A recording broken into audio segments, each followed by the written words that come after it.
मुकाबला करेंगे।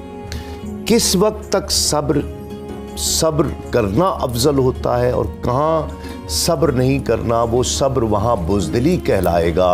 वहाँ पर बुलंद आवाज़ करना, तलवार उठा लेना, ये ज़रूरी हो जाता है। ये इत्तदाल किस तरह होगा, इसमें रहनुमाई फरमाएं। वबिही नस्तईन व खैर नस्र मुईन। अल्हम्दुलिल्लाह अलैहि वस्सलातु अला आलिहि अम्मा बाद। नबी अकरम सल्लल्लाहु अलैहि वसल्लम की ज़ात फ़कत साबिर नहीं, सबूर है, बहुत ज़्यादा सब्र करने वाले। अच्छा, इसमें साबरी साहब आपकी बात में आप ख़ुद साबरी हैं, एक थोड़ा सा मैं उसमें अगर आप इजाज़त दें तो थोड़ी सी उसमें अमेंडमेंट करना चाहूँगा, तब्दीली करना चाहूँगा। नबी ने किसी मंज़िल पे सब्र का दामन हाथ से नहीं छोड़ा। ठीक है।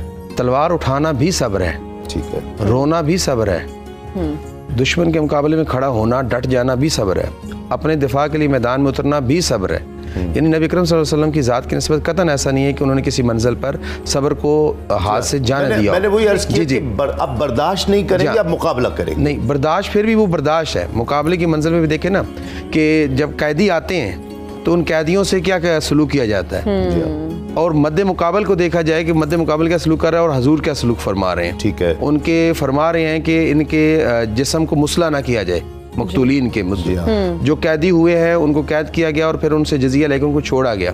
यानी इस मंजिल पे भी सब्र की इंतहा है। बहरहाल ये जो आपकी वाली बात थी।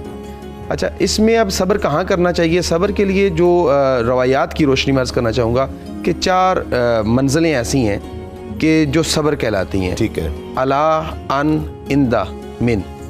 ठीक है। अला सब्र, अलता यानी अल्लाह की इताअत पर मुस्तकिर रहना, ये सब्र है।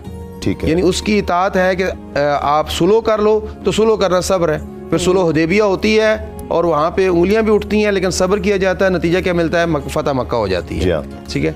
सब्र अलता, सब्र अनिल मसीया यानी अल्लाह की नाफरमानी से बचने के लिए।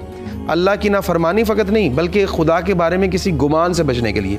जिस तरह आपने हज़रत यूनुस ज़ल्नून सल्लल्लाहु अलैहि के बारे में जिक्र फरमाया कि हज़रत यूनुस अलैहिस्सलाम ने फ़कत ज़न किया, गुमान किया कि जब खुदा ने कहा था कि मैं अज़ाब भेजूंगा और कौम ने इस्तग़फ़ार किया और हज़रत यूनुस चले गए, एक आलिम को साथ लेके, आबिद को साथ लेके, और आलिम को शहर में छोड़ के चले गए और ख़बर दे गए कि अज़ाब आएगा। 3 थे, आलिम, आबिद और हज़रत यूनुस पैगंबर, तो उनको साथ ले गए। तो जब वापसी आलिम के सामने लोगों ने आसार देखे कि परिंदे अपनी पोटों को ज़मीन पे लगाए हुए हैं और ज़मीन हिल रही है और सुर्ख आसमां हो चुका है और सूरज अपनी पूरी तवानाइयाँ डाल रहा है ज़मीन पे। अब वो घबराए और हज़रत यूनुस के सहाबी के पास आए।